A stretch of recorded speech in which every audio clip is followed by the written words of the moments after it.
wala. So gusto kong malaman yung sa law nyo, i-compare natin dito sa law ko. Ano yung magiging karapatan nyo sa mga property nila? Buo. Buo yung, example, pumanaw yung mga spouses natin, ganyan. So, ang property niya, magiging inyo, whole. Kasi, kaya ko natanong, kasi dito sa Croatia, buo sis, okay. Kasi dito sa Croatia, kaya ko nasabi to guys, dito kasi sa Croatia, ganito, mag-asawa kami, di ba? Then wala kaming anak. So, matik sa lahat ng property niya, mula nung pumirma siya doon sa kasulatan na mag-asawa na kami, matik yun, lahat ng ari-arian niya, kalahati ay akin. Kalahati. Lahat. Sa sasakyan, pera, sa bangko, lahat, stocks, kung ano mang meron siya. Kalahati nun akin. Kalahati kanya. Ngayon, ang sabi niya sa akin kagabi, ang kalahati, kung biglang pumanaw si ano ko, yung asawa ko, this time, yung kalahati, mapupunta sa magulang niya. Sa magulang niya. Matik yun. Pero pag yung mga magulang niya, mawala na rin, yung magiging ano nun, i-forward sa kapatid niya. Then, kapatid niya, forward niya dun sa anak niya. Ganyan. Pero may sinabi kasi siya sa akin na once ang mangyari, once mauna si parents mawala sa kanya, then pag nawala siya, automatic, lahat ng kalahati niya babalik sa akin. Ganon. Kasi, one level up lang pala, sabi niya. Akala ko kasi before is hanggang sa kaduluduluhan, hindi pala siya ganon.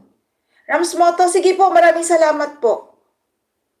Di pala siya ganon. So, kaya sabi ko, tanungin ko kaya sa mga kaibigan ko, kung ano din yung sa kanila doon sa like Germany or somewhere. Kasi dito sa Croatia, nasa asawa, kasi may mga anak kasi kayo sisino. Sa case ko kasi, dahil wala naman kaming anak, mati kasi, dahil nga sabi nga niya sa akin, pag may anak kasi, mati kasi kalahati sa asawa, kalahati sa mga anak. Si Patrice, may kilab shout out. Divorce ba, mister mo? Hindi si Biyudo. Biyudo siya. Wala siyang anak. Not unless stated in the last will, di ba sis? Oo, sinabi din niya sa akin, not unless nag-execute siya ng last will na ganun ang mangyayari. So, kumbaga, napag-usapan lang naman kagabi namin kasi nga, ito kasi ang nangyayari sa amin. Ngayon, yung tindahan kasi binebenta niya. So, ako wala akong pakialam dun. Bakit? Kasi nga, property naman niya lahat yan. Wala akong pakialam sa mga property niya dito. Ganun ako. Uy, pinaghirapan mo yan. Sa iyo yan. Wala, out ako dyan. Kahit sabihin mo pang kalahati akin dyan. Sisi MB, naka-premiere ka na. Sisi, may premiere ka? Kalimutan na niya, for sure. CCMB, puntahan ko yung premiere mo, support sa'yo, go to channel. Sabay tayo may premiere. Kalimutan na CCMB, oh. Mamaya pa nag-play na eh. Mamaya pa ba yun? Bakit nag-ano na sa akin? Oo nga, 9:30 pa. Bakit sinabi niya sa akin na may premiere ka? Okay, sorry. Nag-ano kasi sa akin, nag-notify. Okay.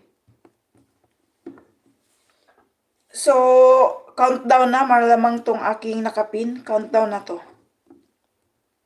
Ayan, countdown na sa nakapin. Nabitin yung ating kwentuhan. Pero, mamaya, countdown na sa nakapin. So, yun lang yung clarification lang yun.